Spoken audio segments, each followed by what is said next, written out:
Ashama hordoftoota YouTube chaanaalii kootii nagaa waaqayyo isiniif haa baay'atu. Akkam jirtanii? Nagaa jirtanii? Ani nagaa kun jira, galata waaqayyo. Isinillee baga nagaa fayyaanaa taatanii hundumti keessaniyyuu isiniin jedha.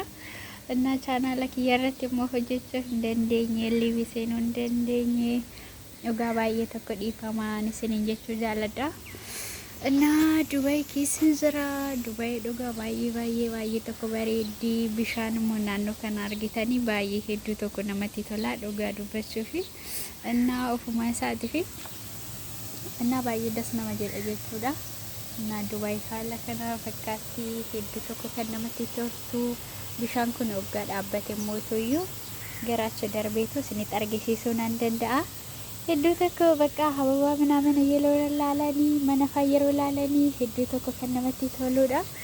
Baay'ee kan das nama jedhudha. Dhugaa jechuun bakka haymoroo namaatiif iyyuu wantoota kana yeroo laalanii ijaan gabbaanii waca shimbirroo ምናምን afaa hedduu namatti tola.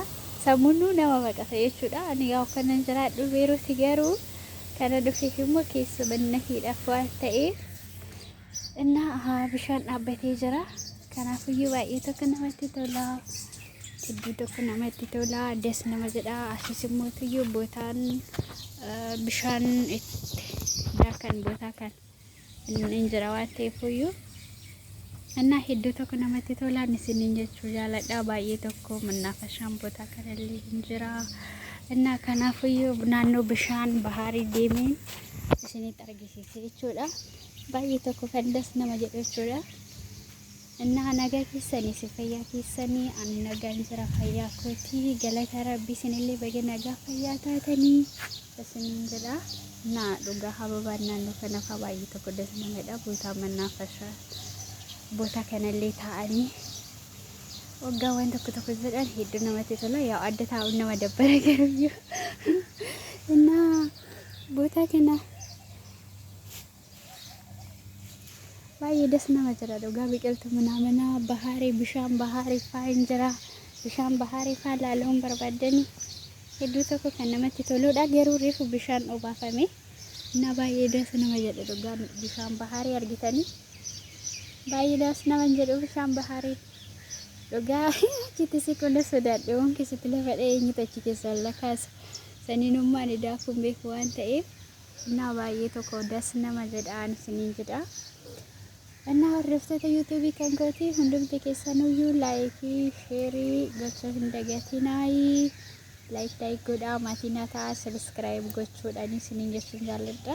Innaa samuna kanaaf immoo Ramadaan naga ba'utti liivii seenuun naaf hin mijanne waan ta'eef yeroo Ramadaanni kun ba'e immoo liivii seenuu nan danda'a isiniin jedha. Innaa jireenya dhala namaa keessatti wanti nama gammachiisu kan akka bootaa akkanaa hin jiru. Dhugaa bootaa akkanaa bootaa naannoo bishaan bahaarii bootaa naannoo waca shimbirroo ምናምን hoggaan deemi jechuudha. Yookaan immoo hoggaan naannoo akkanaa kana deemi yookaan naannoo akkanaa kana hoggaan taa'e baay'ee tokko haymiroon keenya jechuun bakka yaada cinqatii garaagaraatirraa asaba garaagaraatirraa baay'ee tokko jechuudha nama boqata. Dhugaa isiniin jedha. እና ማለፍ akkuma kootan laala waan ta'eef waanuma hundumaayyuu እና hedduu tokko namatti tola jechuudha. Bakka yaada garaagaraatirra sammuun kee cinqateerraa hin hafaa. Yoo hiphattellee bootaa akkana hoggaa gadi baatee waca shimbirroo ምናምን hoggaa dhageechi naannoo bishaan bahaarii ምናምን hoggaa zim jettee bakka teessitaan gara biyya keetii si yaadata. Namoonni naannoo gara baadiyyaa rafaa jirtan baay'inaan layniin jira waan ta'eefiyyuu እና namoonni hin jirreyyuu dhugaa jechuun masnanyadhaafiyyuu naannoo bahaarii daakuu kan immoo laaluu daawwachuudhaaf haymiroo namaatiif akkasumas immoo oksijiinii haaraa fudhachuudhaaf hedduu kan namatti toludha jechuudha. Naannoon bootan akkanaa kuni ani garuu gara kiyyaan baay'ee tokko kan natti toludha. እና akkasiin isiniin jedha. Warroonni Dubai keessa jirtan immoo hundumti keessanuu dhugaa baay'ee tokko kan namatti toludha. Naannoo akkana warroonni jiraatanii naannoon kun Jumeirah jedhama. Naannoo kana warri jirtan taaddaltan isiniin jedha. Gadi baatanii sammuu keessa firii gochuu dandeessanii biiruuti jechuudha. Dhugaa dubbachuuf rabbi manni fooqiin jechuudha walirratti waan ta'eefiyyuu naan fooqii jaafarra jiran Innaa gadi bahanii waan tokko jechuun boqachuufillee ilaaluufillee jechuudha. Makiinaa malee homaan argitan jechuudha. Makiinaa malee wanti daawwatan hin jiru jechuudha. Innaa kanaaf baay'ee hagas maraa miti jechuudha. Baay'inaan yoo gadi baatan jechuudha. Bardeeyyee fi makiinaadha jechuudha. Akkasumas immoo tuyyuu bootaa makiinaa minamina dhaabanii hin qabanne waan ta'eefuyyuu karaarra baay'ata jechuudha. Makiinaa fi mootora jechuudha. Rajariisa gurra kan namarratti dochuu. Asitti immoo tuyyuu waca shimbirroo minaminatu jira. Kan akkanaa kanatu jira. Baay'ee hababoota jechuudha. Hedduu kan namatti tolu bishaan bahaarii fa'aatu jira.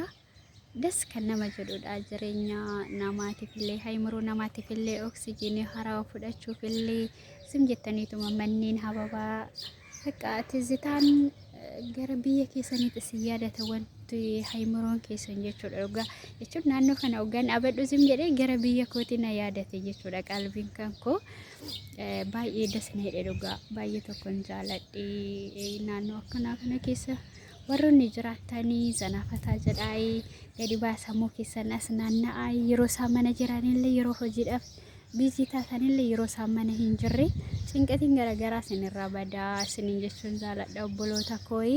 Warroonni sigdatirra jirtanii waaqayyoon isin faana haa jiraatu bakka jirtanitti hunduma keessan nuyyuu jajjabaadha. Yeroo madaanillee dhufee jireenyi biyya namaa baay'ee ulfaata waan ta'eefuyyuu kanaaf ulfaatullee mootu haga danda'amaa ta'e nagaa qimii keessaniitiin yaa'u bakkuma jirtanitti xinniqaqee godhadhaa of eeggannoo godhadhaa. Itti gaafatamummaa mataa keessanii ofii keessaniif ofii bahuu qabdan jechuudha. Maaliif jireenya biyya namaati irratti jechuudha. Isaan irratti namaa hanqinus jiru kan hin kennines hin jiru. Garuu mootu yeroo batala yeroo roomadana isaanii kana hedduu tokko kan ulfaatu jechuudha. Jechuun hojiin isaanii jechuudha. Kanaafuyyuu yeroo isaan isin bira gara hirribaa guyyaa guyyaa namni hirrabni hin jiru kan hojii warroota hojii qaban yoo ta'e malee jechuudha. Kanaafuyyuu yeroo isaan hojii deemanillee ta'ee yeroo isaan rafanillee ta'ee innaa kanaaf jedhuudhaan irratti godhadhaa isiniin jedha. Maaliif booda immoo wantoota baay'eedhaan saaxilamuu dandeenya. Kan akka dhukkuba kaleetiin, dhukkuba duudaatiin, wantoota garaagaraatiin luki keenya dhiigni keenya gadi gala waan ta'eefuyyuu irratti godhachaa yaa'u jedhuudhaani akkasitti of gargaariin isiniin jedha. Obboloota koo hundumti keessanuyyuu xumurachuu kaanii akkasumas warroota amantaa musliimaa ayyaanni kun yaa'u baay'ee namatti tola. Dhugaa Ramadaanni bara kana daddafee yaa'u guyyaan 15 oggasuu kaatti keessaa dhumte. Innaa rabbiin ittiin isinaa ga'uu nama nagaan hiiku isinaa taasisuu isiniin jedha. Fixachuu kaatanii obboloota koo hunduma keessanuyyuu hedduu kanan isin jaaladhu. Nus akkasuma tsoomiin kan keenya faasigaan yaa'u dhufu ga'ee ayyaanni bakka jirtanitti hunduma keessanii kan biyya keessa jirtanis kan biyya alaarra jirtanis ayyaanni gaarii ayyaana gaarii isiniif haa ta'u. Bakka jirtanitti kan isin tsoomtanii kan libboonaa kan foonii kan dhiigaa kan hatiyaati keenya nurraa eegu hunduma keenyaaf haa ta'u isiniin jedha. Warroonni maatiin hafiif ta'uu barbaadan immoo sabiskiraayib gochuudhaan maatiin haa ta'ee komentiin haa teessisuu dandeechanii akkana isiniif deebisuufi innaa kanaaf jajjabaadhaa. Bishaan bahaarii kana laalaa sirriitti hedduu dhugaa rabbii hedduu namatti tola. Bishaan sagaleen kun isinitti dhaga'ameef kaanillee hin garuu innaa bishaan bahaariin kun hedduu dasna jedhee dhugaa baqa jechuun isuma laalfan gadi bahee boota kana jechuudha. Bishaan kana laalfan gadi bahee bahaarii kana dhufe kaleessa waan ta'eef inna Beerut keessatti boota bahaarii hoggan deemee laaluu barbaade hedduu jechuun xiqqoon irraa hin fagaata. Garuu laaluu nan danda'a deemee gin immoo akkatti gibbii keenya jala hin jiru jechuudha. Gibbii keenya keessa odoo akkanatti kan jiraatu ta'ee biraayyuun ka'u jechuudha. Innaa sirriitti dasna jedha waan ta'eef bishaan dhugaa baqa. Dasna man jedhu rabbi sim jedhee shalalalalan jedhe yeroo yaa'u.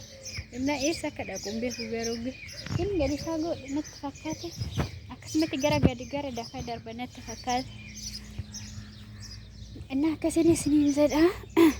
Innaa baay'ee hedduu tokko namatti tola. Hababaa minaaminillee baay'ee tokko kan bareedu. Innaa akkasiin isiniin jedha. Hordoftoota koo hedduu tokko kan namatti tolu.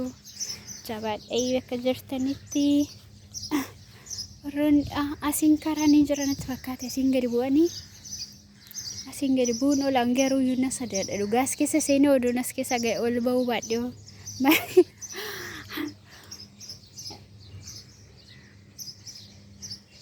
as keessa seenee as keessaa hoggaan ba'uu dadhabee maalan godha garuu iyyuu karaan bootaa kanaan hin jira naannoo kana argitanii hin jira karaanii iddoo kanaanii achi kan gadi nama baasa garuu bishaan ofitti nama harkisa natti fakkaate dhugaa ofitti na harkisaa jira waan natti akkasumatti fakkachaa jalli isaa duwwaa ta'uun oolu naannoon kun naannoo bishaan baharii waan ta'eef iyyuu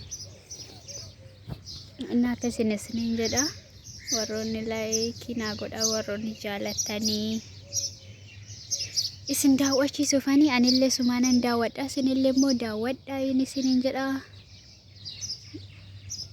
baay'ee das nama jedha dhugaa rabbii naannoo ispoortiitti hojjechuuf illee ganamallee naannoo galgalaa fa'aallee jechuudha bootaa hedduu baay'ee das nama jedhudha bootaa qilleensa qazqazate waan ta'eef iyyuu naannoo bishaan jiru immoo qilleensa ayyarii gaarii jira waan ta'eef iyyuu hedduu namatti tola dhugaa ispoortii hojjechuuf jechuudha qaama keenya diriirfachuuf illee achi gama ugga namni isinitti kan mul'atu hoo ta'e karaa gubbaarra argitanii bahaariidhaan gamatti Indeeman jechuudha maaliif asitti naannoo kanatti wakii gochuun batalay silaanuu mana gadi hin baane waan ta'eef iyyuu isaan immoo iyyuu mana gadi ba'uu hin danda'an jechuudha qaama isaaniitiif illee diriirfachuuf illee hedduu namatti tola jechuudha zimjinni bakka tokko kan teenye yoo ta'e dhugaa dhiini keenya hin komatara jechuudha nu keessaa saniin booda immoo inna gara wantoota garaagaraa nutti jijjiiramuu danda'a inna akkasiin isiniin jedha warroonni daa'ima guddeestaafaa naannoo kana sirriitti zanaafataa jechuu dandeenya naannoo kana sirriitti fataa zana jechuu dandeechanii waca shimbirroo dhageeffachaa manni mana laalaa hababaa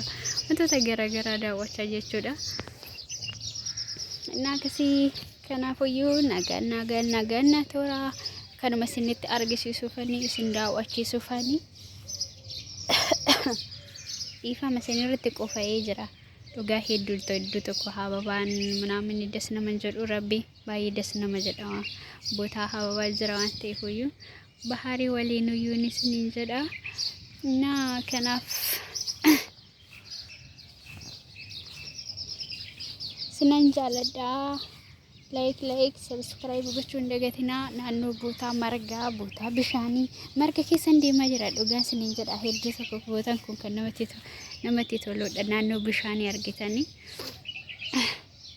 baay'ee das nama jedha dhugaa sa'afii kana laala shimbirroon as keessa gootee jira waan isin ajaa'ibu dhugaa rabbi waca shimbirrooti yeroo naggeeffadhe baay'ee namatti tola dubaayee jaaladheen jira bakka as keessa hin galu as keessa hin galu hababaa argitanii